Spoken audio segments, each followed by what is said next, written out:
De volta ao programa Mulher.com. Nesse bloco e no próximo, nós vamos falar sobre curiosidades de alguns alimentos e dar dicas bem interessantes para você que está em casa. Eu tô adorando nessa fase de dona de casa, recém-casada, aprendendo tudo nesse programa. Espetáculo, viu, turminha? Agora o doutor Edson Credidio, ele é nutrólogo, doutor em ciência dos alimentos e todo mês está aqui participando conosco. Mais uma vez, obrigada pela presença, doutor. Prazer é todo meu. Doutor, já vou começar falando do ovo, que está ali bem pertinho do senhor.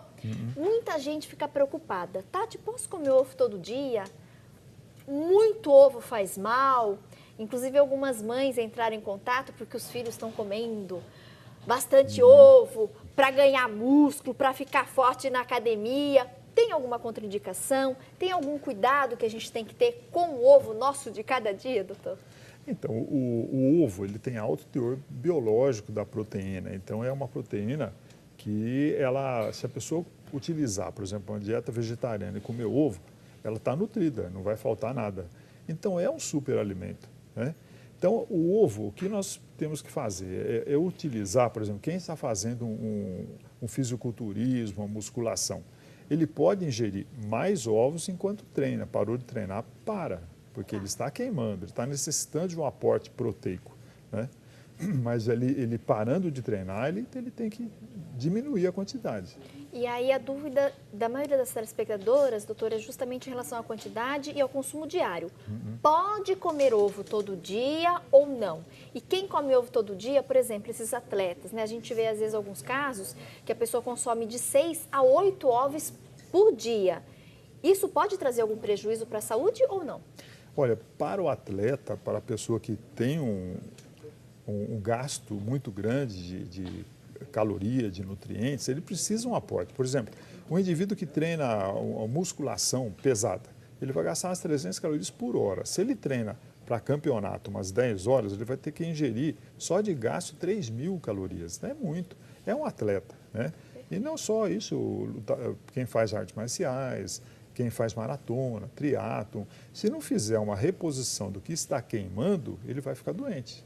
Então, quem pratica atividade física Pode de comer. alta intensidade, com frequência, pode comer, não tem problema se são 6 ou se são 8 ovos por dia, mas desde que ele queime. Se a pessoa que está em casa não pratica nenhuma atividade física, é sedentária, e aí foi comer todo dia 3, 4 ovos, aí pode trazer prejuízo. Pode, porque o ovo entra no grupo dos alimentos construtores, que entra carne, leite, ovos, oleaginosas, leguminosas, o leite e ovos. Então, esse grupo de construtores são 2 a 3 porções dia. Então, você extrapolou isso, vai ter excesso, né? Perfeito. Doutor, me tira mais uma dúvida ainda sobre o ovo. Como é que eu sei se esse ovo está bom, se está fresco ou se o ovo está velho? Então, aí tem coisas práticas, né? A primeira, por exemplo, se estiver fora de casa, pega o ovo e sacode. Se ele fizer barulho, ele está velho. Se ele não fizer barulho, ele está novo. Porque quando começa a produção de gases dentro, a gema fica mais lateralizada, não está central, também ele está velho, né? E um teste prático para se fazer em casa é colocar na água, olha, observe. Então, ele afundou, ele está fresco. Se ele parar no meio, ele já está com mais de 20 dias. Se ele boiar, já é um ovo velho, né? Ah, se boiar, ovo velho. É velho. Se ficar ali no meio do copo, é um ovo que tem uns 20 dias. Agora, abaixou, está novinho. Que é o né? ideal, ovo fresco. E uma coisa que muita gente pergunta, lava o ovo, não lava o ovo? Olha, o ovo, ele deve ser vendido assim, limpo, né? Se tiver um ovo cheio de sujidade, né, eu acho que não deve comprar, porque não teve a elaboração de boas práticas de fabricação. Tá. Por que não lavar o ovo? Porque a bactéria se prolifera no meio úmido.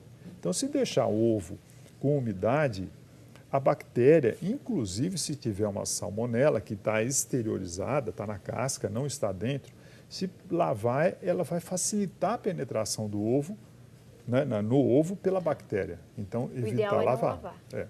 Perfeito. Doutor, se de repente aquela pessoa consumiu o ovo que não está tão fresco, né? Então, coloquei o ovo ali, o ovo ficou boiando. Quer dizer que não é um ovo novo. Mas às vezes só tem aquele na geladeira. Eu falo, ai, Tati, e agora? O que eu faço? Ah, vou comer esse ovo mesmo. Tem algum problema, doutor? Então, Pode trazer risco? até Um outra ovo velho? dúvida, Tati, que me mandaram, por que o ovo muda de cor? Ele fica uma coloração meia verde acinzentada da gema quando cozido. Ah, quando o ovo é cozido. Aí você abre o ovo, ele tem que ficar amarelinho, bem amarelo, né? E de repente tá meio esverdeado, acinzentado, você até se assusta. Isso é um ovo velho, né? Ou cozinhou demais. Quando você cozinha, tem que ficar mais ou menos o seguinte: 3 minutos ocorre um cozimento da clara, 5 minutos a 8 minutos da gema. Por isso que fala, quanto tempo você quer a gema dura ou a clara dura? O chefe sabe isso, né? Mas se ficar amarelado, ele já tem esse problema, né, de um ovo velho. Não que faça mal, você falou, pode comer? Pode, não vai acontecer nada. Né? Não vai me causar nenhuma indisposição, nada. Não. Outra forma de ver, então nós falamos de colocar o ovo, principalmente contra uma luz forte. Se a gema estiver centrada, é novo. Se estiver lateralizada, está velho. Colocar na água. A outra coisa, quebrar e ver. Se ele estiver bem delimitado, é novo. Se estiver esparramado, é velho. A gema. A gema. E quando ele cheira mal? Aí já... O que aconteceu? Nós temos a gema, a clara, né? Na clara existe o enxofre. Na gema existe o ferro. Então, quando... Tudo dividido no ovo sadio. Quando o ovo fica velho, que ocorre essa lateralização da gema, que empurrou as divisões do ovo, vai misturar o enxofre com o ferro e vai dar o sulfeto de ferro, que cheira mal. Ah, por isso aquele cheiro forte. Ovo choco, ovo, né? É aquele ovo que está com um problema. Eu consigo, de repente, aumentar, digamos, a vida útil do meu ovo, doutor? Ou como que eu tenho que armazenar esse ovo, guardar? Então, uma forma que a indústria faz, que produz, né? Que as galinhas poedeiras colocam, o ovo já cai numa esteirazinha, já vai, armazenado em local seco, ou areia, ou serragem. E tem alguns lugares que colocam em cevada germinando. Por quê? Porque ela libera o CO2. Como o ovo tem o CO2, fica um meio equilíbrio, né? E mantém geladeira, não na porta, mas no fundo. Se mantiver, fundo de geladeira. Se mantiver a temperatura de 0 a 4 graus, o ovo chega a durar mais de 1 ano. Perfeito. 1 ano na geladeira? Mais de um ano. Gente, tudo isso, Até um doutor? ano, até 1 ano. Nossa. Na porta ele abre muito, oscila a temperatura, mas se você deixar no fundo, algumas geladeiras que eu já vi, eles estão colocando o porta-ovo no fundo. Esse é o ideal. Que é o ideal. Colocando o freezer embaixo, isso tudo é interessante, né? Porque de repente você abre o freezer esporadicamente, a geladeira você abre toda hora, então a geladeira fica em cima, o freezer fica embaixo. E o ovo no fundo. Né? Verdade.